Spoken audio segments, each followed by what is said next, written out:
North east frontier railway অৰ্থাৎ NF railway আমাৰ headquarter হৈছে আমাৰ মালিগাঁও গুৱাহাটী আৰু ইয়াৰ ফালৰ পৰা এপ্ৰেণ্টিছশ্বিপৰ ট্ৰেইনিঙৰ বাবে নটিফিকেশ্যন মুকলি কৰিছে কোনসকলে কৰিব পাৰিব আৰু ক'ত আছে সেইবিলাক আপোনালোকৰ সৈতে জনাম ফাৰ্ষ্টৰ পৰা শেষলৈকে নিশ্চয়কৈ চাই থাকিব সো এটা চাওক বিভিন্ন ডিভিজনৰ পৰা আছে আমি যে এটা ৰঙিয়া ডিভিজন লামডিং আৰু তিনচুকীয়া লগতে নিউ বঙাইগাঁও আৰু ডিব্ৰুগড় আৰু হেডকোৱাৰ্টাৰ মালিগাঁও যিকেইটাৰ ফালৰ পৰা ওলাইছে সো সেইকেইটা আমি চাম টোটাল যদি আপোনালোকে চাই ইয়াতে 6777টা স্লটৰ বাবে ইয়াতে নটিফিকেশ্যন মুকলি কৰিছে তো এইটো হৈছে আপোনালোকৰ এবছৰীয়া ট্ৰেইনিং বেছিভাগৰ ক্ষেত্ৰত কিছুমানৰ ক্ষেত্ৰত ট্ৰেইনিং 15 মাহৰো হ'ব আৰু ট্ৰেইনিং সময়ত আপোনালোকক এটা ষ্টাইপেণ্ড বা স্যালাৰিও প্ৰদান কৰা হ'ব সো এটা যদি আপুনি চাই মেকানিকেলৰ ক্ষেত্ৰত plumber carpenter welder gas and ইলেক্ট্ৰিকৰ ক্ষেত্ৰত আৰু NCVT বা SCVT approve trade to be eligible for consideration ইয়াতে প্লাম্বাৰৰ ক্ষেত্ৰত আছে তাৰপিছত কাৰ্পেণ্টাৰ উড ৱৰ্ক টেকনিচিয়ান ৱেল্ডাৰৰ বিভিন্ন ধৰণৰ আছে ইয়াতে আৰু নেক্সট আপোনালোকে ইয়াতে চাব পাৰে গেছ কাটাৰৰ ক্ষেত্ৰত আছে তাৰপিছত ফিটাৰ টাৰ্নাৰ মেকানিষ্ট ইলেক্ট্ৰিচিয়ান তাৰপিছত pipe fitter electronics mechanic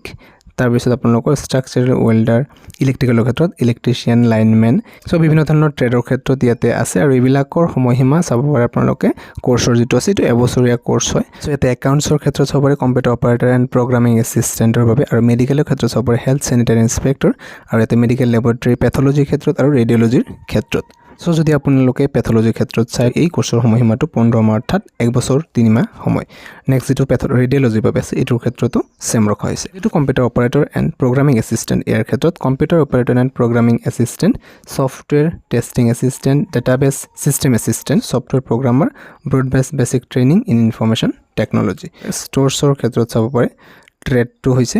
computer operator and programming assistant আৰু ইয়াৰ ক্ষেত্ৰত NCVT approved trade to be eligible for consideration দিয়া আছে ইয়াতে কোৰ্চৰ সময়সীমা এবছৰ হয় সো যেটো আপোনালোকৰ মেডিকেল লেবৰেটৰী আৰু টেকনিচিয়ান পেথলজি আৰু ৰেডিঅ'লজি দুয়োটাৰ ক্ষেত্ৰত 10+2 পাছ কৰা হ'ব লাগিব 50% মাৰ্কছৰ সৈতে ফিজিক্স কেমিষ্ট্ৰি বায়োলজি সাবজেক্টৰ সৈতে সো সেই দুটাৰ বাহিৰে আপোনালোকে বাকি যিমান আছে সেইবিলাকৰ বাবে এলিজিবিলিটি ক্ৰাইটেৰিয়াটো ইয়াতে ৰখা হৈছে মেট্ৰিকুলেশ্যন বা ক্লাছ 10 পাছ কৰা হ'ব লাগিব আৰু লগতে ইয়াতে আপোনালোকৰ 50% মাৰ্কছ ৰখা হৈছে অলসো পজেছ নেশ্যনেল ট্ৰেড সাৰ্টিফিকেট আইটিৰ ক্ষেত্ৰত in notified trade issued by the National Council for Vocational Training or NCVT or SCVT ক্ষেত্ৰত এতিয়া চাওক আপোনালোকে ডকুমেন্ট কি আপলোড কৰিব লাগিব এই ক্ষেত্ৰত আপোনালোকে মাৰ্কশিট আৰু পাছ সাৰ্টিফিকেট লাগিব মেট্ৰিকৰ তাৰ পিছত প্ৰভিজনাল সাৰ্টিফিকেট যেটো আপোনালোকৰ নেশ্যনেল ট্ৰেড সাৰ্টিফিকেট অৰ্থাৎ NTC issued by NCVT or SCVT in case of ITI ৰ ক্ষেত্ৰত আৰু লগতে ফাইনেল ITI মাৰ্কশিটখন লাগিব লগতে আপোনালোকৰ যদি আপুনি 12 পাছৰ বাবে কৰি আছে মানে ৰেডিঅ'লজি আৰু পেথলজিৰ ক্ষেত্ৰত সেই কোৰ্চৰ বাবে কৰি আছে তেনেহলে আপোনালোকৰ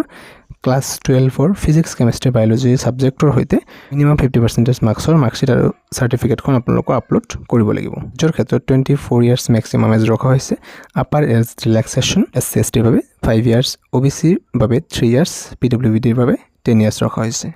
এপ্লিকেশন ফিছৰ ক্ষেত্ৰত অনলাইন এপ্লাই কৰাতে 100 টকা পেমেন্ট কৰিব লাগিব ইয়াতে SC ST PWBD EBC আৰু লগতে ছোৱালী ক্যান্ডিডেট এপ্লাই কৰে তেনেহলে কোন ধৰণৰ ফিছ ইয়াতে পেমেন্ট কৰিব নালাগে বাকি ক্যান্ডিডেটে 100 টকা পেমেন্ট কৰিব লাগিব অনলাইন এপ্লাই কৰাৰ সময়ত এপ্লাই কৰাৰ বাবে www.nfr.indianrailways.gov.in অফিচিয়েল ৱেবছাইটলৈকে গৈ অনলাইন এপ্লাইটো কৰিব লাগিব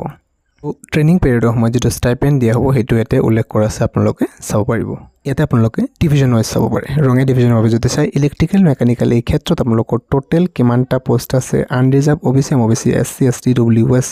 এই ক্ষেত্ৰত কিমানটা পোষ্ট ৰিজাৰ্ভ কৰা আছে সেই সমূহ আপোনালোকে চাব পাৰে পৰটো আছিল ৰঙে ডিভিজন এটো হৈছে লামডিং ডিভিজনৰ বাবে নেক্সট আমি এতিয়া আহি আছো তিনিচুকীয়া ডিভিজন তাৰ পিছত আপোনালোকে চাব পাৰিব ইয়াতে এটো হৈছে আপোনালোকৰ NFR হেডকোৱাৰ্টাৰ অৰ্থাৎ মালিগাঁও গুৱাহাটীৰ বাবে নেক্সট এটো হৈছে আপোনালোকৰ নিউ বঙাইগাঁও ৱৰ্কশ্বপৰ বাবে কিমানটা পোষ্ট আছে department wise category wise reserve কৰা আছে সেই সমূহ আপোনালোকে সকলো চাই ল'ব পাৰিব নিউ বঙাইগাঁও টোটাল 881টা সিট আছে ইয়াতে ইয়াৰে অনলাইন এপ্লিকেশনটো ইতিমধ্যে আপোনালোকৰ যোৱাকালি পৰা অৰ্থাৎ জুলাইৰ 20 তাৰিখৰ পৰা ষ্টাৰ্ট হৈ গৈছে আৰু এপ্লিকেশনটো চলিব 19 আগষ্টলৈকে আৰু এটা কথা কৈ দিও আপোনালোকক ইয়াতে সিলেকশনৰ ক্ষেত্ৰত কিন্তু কোনো ধৰণৰ এক্সাম বা পৰীক্ষা লোৱা নহয় ইয়াতে যে আপুনি এপ্লাই কৰিব যদি আপুনি ধৰক ITI কৰা বা মেট্ৰিক পাছ কৰাৰ এগেইনষ্টত এপ্লাই কৰি আছে তেনেহলে আপোনালোকৰ মেট্ৰিক আৰু ITI সাৰ্টিফিকেট বা মাৰ্কছৰ ক্ষেত্ৰত এভাৰেজ মাৰ্কছটো চাব জোৰ বাবে আপুনি এপ্লাই কৰিছে ধৰক সাপোজ নিউ বঙাইগাঁও বাবে এপ্লাই কৰিছে নিউ বঙাইগাঁওৰ ক্ষেত্ৰত আপুনি কোনটো ক্যাটাগৰিৰ হয় বা জেনাৰেল ক্যাটাগৰি হয় নে কোনো কোটাৰ পৰা বিলং কৰে সো হে তাৰে হিচাপত কিমান মেৰিট ওয়াইজ সিলেকশনটো আপোনালোকে লাভ কৰিব সো ঠিক তেনেদৰে আপোনালোকৰ মেডিকেল যেটো লেবৰেটৰী টেকনিচিয়ান আৰু লেবৰেটৰী টেকনিচিয়ান পেথলজি বা ৰেডিঅ'লজিৰ ক্ষেত্ৰত দুটাৰ ক্ষেত্ৰত আপোনালোকৰ 12ৰ মাৰ্কছটো মেৰিট ওয়াইজ চোৱা হ'ব ইয়াৰে এডভাৰ্টাইজমেণ্টখন আৰু লগতে এপ্লিকেশ্যন কৰাৰ লিংক ডাইৰেক্টলি আপোনালোকে ডেছক্ৰিপশ্যনত লাভ কৰিব। যিসকল এলিজিবল ইণ্টাৰেষ্টেড হয় নিশ্চয়কৈ এপ্লাই কৰিব পাৰিব। ভিডিঅ'টো ইমানে আছিলে, নিশ্চয়কৈ লাইক এটা কৰি ৰাখিব। নিজৰ সকলো ফ্ৰেণ্ডছৰ সৈতে ভিডিঅ'টো নিশ্চয়কৈ শ্বেয়াৰ কৰি দিব। কিবা বুজি পোৱাত অসুবিধা হ'লে কমেণ্টত জনাব। পুনৰ লগ পাম নতুন ভিডিঅ'ৰ মাজলৈ। ধন্যবাদ।